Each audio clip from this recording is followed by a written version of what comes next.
राधे राधे।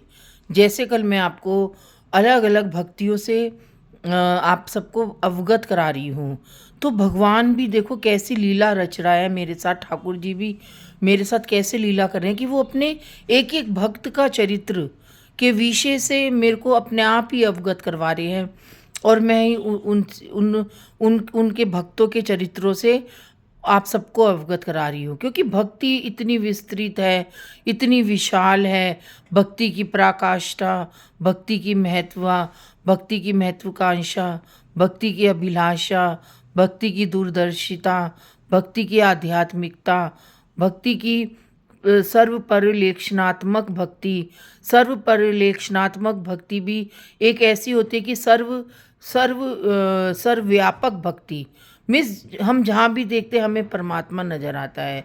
हम सुख में भी परमात्मा नज़र आता है, दुख में भी परमात्मा नज़र आता है, अच्छे में भी परमात्मा नज़र आता है और बुरे में भी परमात्मा। सर्वपरिलाक्षणात्मक भक्ति एक ऐसी भक्ति है कि जिसमें हम सर्वस्व अपना परमात्मा के प्रति अपना सर्वस्व न्यौछावर कर देते हैं और परमात्मा भी अपना सर्वस्व हमारे अंदर न्यौछावर कर देते हैं। हम उसको महसूस करते हैं, हम उसको अनुभूत करते हैं, क्योंकि आज जब जैसे जैसे कलयुग बढ़ता जा रहा है, लोग माया रूपी तत्व के पीछे ज़्यादा भाग रहे हैं। और जो एक पवित्र भक्ति है, बगैर माया के भक्ति करो, तो हमें सिर्फ माया के साथ नहीं भक्ति करनी चाहिए, हमें भक्ति माया से परे होकर करनी है। क्योंकि जो परमात्मा है वो माया में नहीं है। परमात्मा परमात्मा परमात्मा ही है। उसके चारों तरफ माया ने और कलयुग ने घेरा डाल रखा है।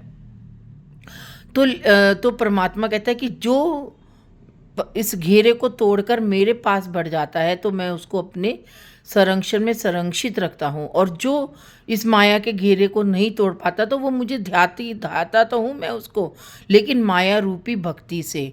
वो सिर्फ मेरी भक्ति में आने के लिए क्या देखता है, सिर्फ माया देखता है। माया के द्वारा वो मेरे को देखता है, माया के द्वारा मेरी भक्ति को देखता है और माया से ही मुझे ध्याता है। लेकिन उस भक्त को ये नहीं मालूम कि मुझे जो माया से मुझको ध्याता है, जो माया से भक्ति का रूप देखता है, जो माया से मुझको ध्यान करता है, मैं उसको सिर्फ माया में ही दिखता हूँ।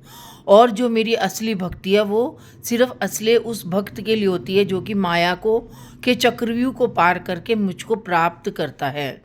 आज हम इस कलयुग में चाहे कितना ही बड़ा पंडाल लगा लें, चाहे कितनी वैभवता से कोई प्रोग्राम कर ले, तो लोगों को लगेगा कि अरे ये तो बहुत ही कितना अच्छा वैभवशाली है, कितना पैसा खर्च कर रहा है। लेकिन उसको ये नहीं पता होता कि ये सिर्फ माया के लिए कर रहा है, माया को पाने के लिए कर रहा है। उसका सिर्फ एक ही होता है कि मैं किसी तरीके से इस माया को प्राप्त कर सकूं और माया रूपी संसार में माया रूपी जो जीव हैं उनको अपने साथ लेकर चलूं।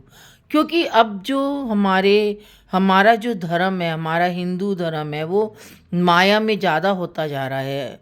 इधर में माया इतनी बढ़ती जा रही है कि जो एक शुद्ध भक्ति है, वो एक शुद्ध भागवत जी का जो एक औचित्य है, भक्ति का जो एक विश्लेषण है, भक्ति की एक प्रारूपता है, भक्ति की एक प्रागढ़ता है, घनिष्ठता है, तो वो ख़त्म होती जा रही है। और लोग सिर्फ माया के जरिए ही भक्ति को पाना चाह रहे हैं। तो ये आगे जाकर 5-10 साल में, चलो अभी भी लोग द्वापर युग को समझ रहे हैं, सतयुग को समझ रहे हैं, त्रेता युग को समझ रहे हैं, लेकिन आज से 10 साल बाद लोग कलयुग को ही समझेंगे।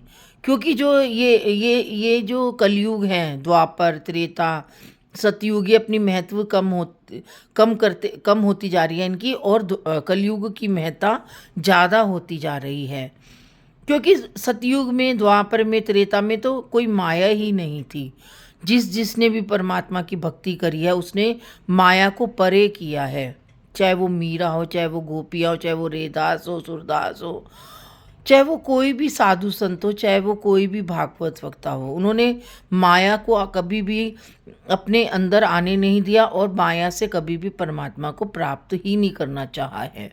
लेकिन आज जब मैं देखती हूँ कि बड़े-बड़े भागवत जो कर रहे हैं, लाखों करोड़ों के पंडाल लगा रहे हैं, लाखों करोड़ों रुपया खर्च कर रहे हैं, तो तो वो सिर्फ़ माया से ही भक्तों का ध्यान आकर्षित कर रहे हैं और माया में ही रहकर माया से ही भगवान को, माया रूपी भगवान को प्राप्त कर रहे हैं।